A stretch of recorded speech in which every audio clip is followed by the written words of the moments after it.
I became known as being part of the Dairy Brothers. Me and my twin brother were known as Milky and Butters, and my older brother was called Cheesy, and so we were famously known for that. And in a way at the start, I probably thrived off it a bit, being known as Cheesy's wee brother. I felt something to be proud of, but after a while it started to really get to me that I was known as someone else's identity. And so I said to my twin brother, I was like, we need to make a name for ourselves, you know, where we have our own identity. We decided that we were going to do that, and I suppose that it's not in the sense of fame or money, we just wanted people to know who we were. To do that, I thought it was to do what everyone else was doing, to get involved. At that time, you'd go down the park, take weed, start drinking and stuff. My perfect Saturday for me was get up in the morning, getting my big brother up out of bed and going somewhere and getting high. I would lie if I said I didn't enjoy it, because I did. I enjoyed drinking, I enjoyed taking drugs, but I wasn't aware of the effects it was having on me at the time. At 16 I started taking heavier drugs. I left school with no GCSEs. I tried to get into courses after school, but wasn't interested, got chucked out of them. I was in the park, and a man came over and he sat beside me and he says, there's more to you than the park. At the start it really annoyed me because I thought it was like a judgmental statement, but it actually never left me, and it's still still in me. It's still something I think about whenever I question my identity. There's more to me in the park, and that guy was a Christian youth worker who's seen something in me that no one else had seen.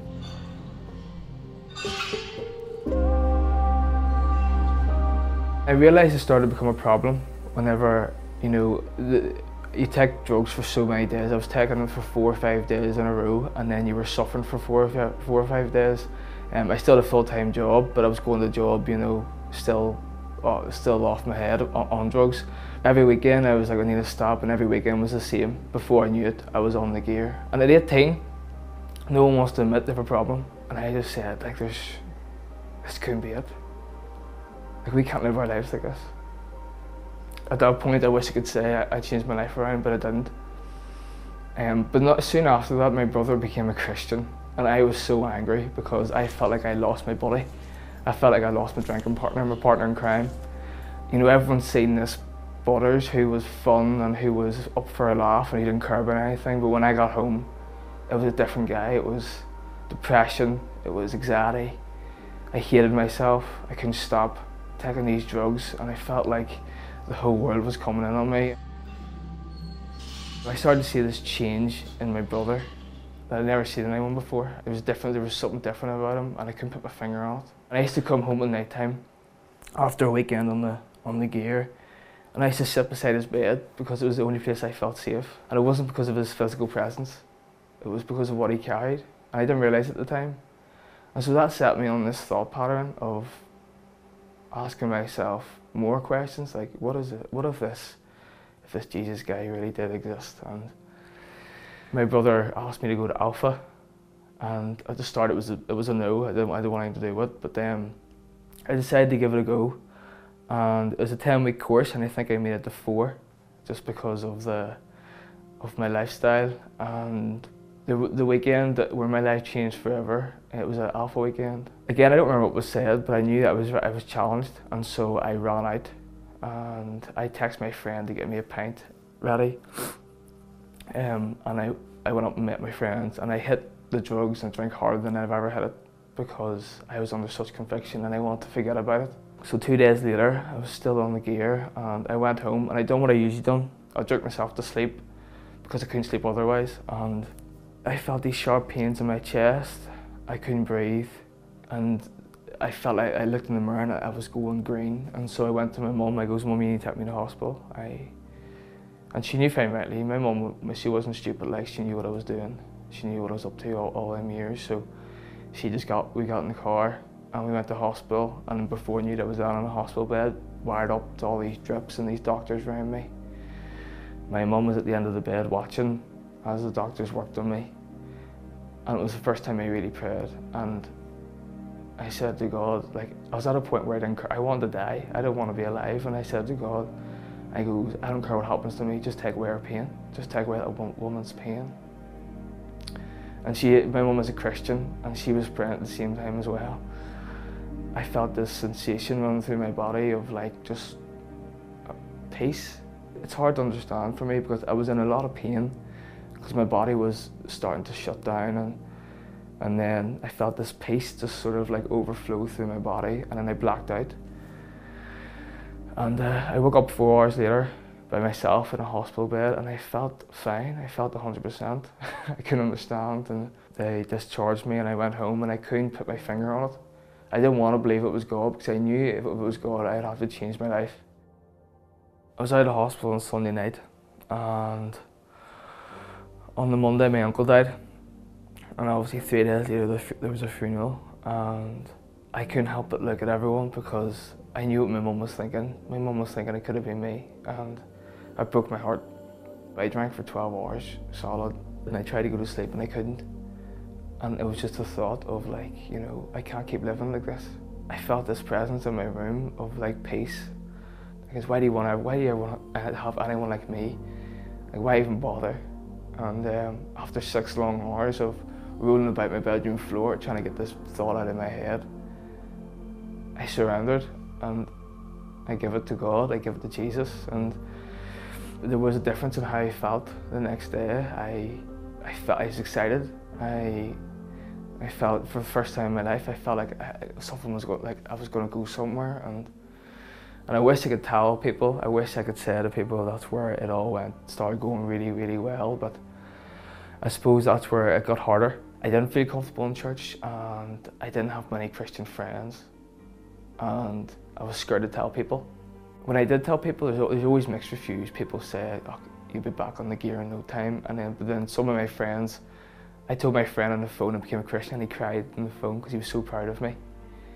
And I managed to stay off the drugs for 3 months. And on my 20th birthday, I relapsed, and it put me on this backward spiral down to where I was, but worse. And I walked away from church because I felt like I was so unworthy of calling myself a Christian.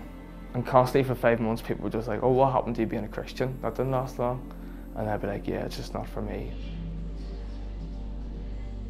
There was 2 sets of drugs in the house. There was meth and there was ketamine, which is horse tranquilizer. And I took the horse tranquilizer by mistake and woke up in hospital again.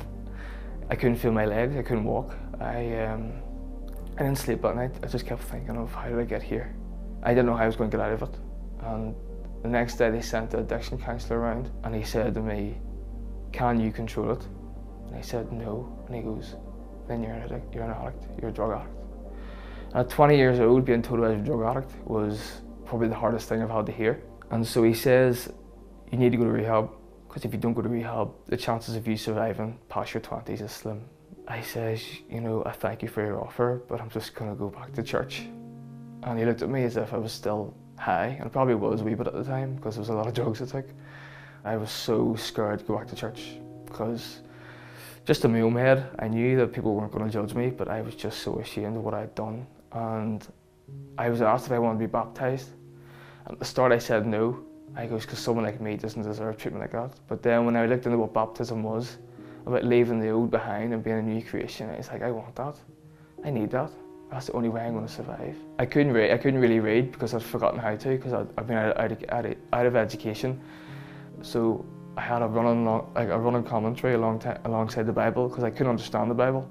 It was like a different language to me, but I said to myself, I need to if I want to save my life. And there was times I would lie on my bedroom floor and cry to God because I couldn't shake these urges. And before I went to bed, like, I felt God ask me, like, what do you want? And I was like, I want to go after my friends. I want to, like, tell my friends about Jesus, the same friends I grew up with, but I can't because I have all these problems. And so I remember going to sleep and I had a dream. There was a choice I had to make in the dream between life and death. And that's just like the short snippet of the dream. And as soon as I woke up, there was something different. I didn't have any urges. I didn't have any desire to take drugs or drink. I didn't have any desire to go back to that old pattern. I went out the back and I was just like, what's happened? And God's like, you're ready to go now.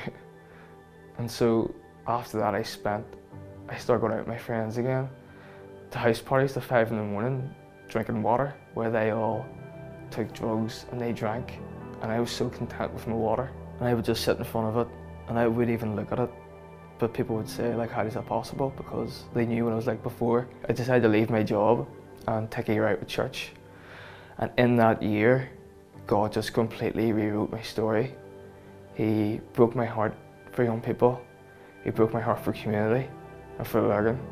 As soon as I became a Christian, all I ever wanted to do was give my life to something. I decided that I would apply for uni with no primary education. Academically, they just felt I wasn't strong enough, because on paper I shouldn't have been strong enough, but I really wanted to be a youth worker. But then a number of youth workers put together a petition, a letter, and got a few people to sign it and sent it, and then the university acknowledged that, and they put me through an assessment and they got me in. I remember the first day I met my tutor, I said to him, I goes, don't expect high standard work from me, because I'll give you everything I got. After Christmas, he said to me, he goes, your academic standard's the same as everyone else's, and you're the hardest worker. Now I'm 26. I've just graduated from uni with a 2-1, which I thought was never possible. I've just got married to the love of my life, to a girl that has inspired me in everything that I've done, and inspires me to be a follower of Jesus. We've just moved into Craigavon, and we've both got jobs in Craigavon, and I've just started recently working for Youth for Christ to pioneer a new movement in the Craigavon area, to help rewrite the story of the young people and their families, and to help the city prosper and be all that God intended to be. To land on my bedroom floor crying out for help, to now at a point where I know exactly who I am in God and Jesus. I know exactly where God wants me to go, and how He's rewrote my story with this radical change in love that He offers us. The thief comes to steal, kill and destroy. The reality is there is a force, an enemy, the devil, who wants to decimate the original purpose of our lives. But God has overcome. Love has overcome. God has a purpose for our life.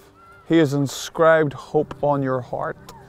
You were made for so much more. You were made to reflect His beauty. And only God can take the disappointments of our life and make something beautiful out of them. Why don't you let Him rewrite the story of your life in the person of Jesus?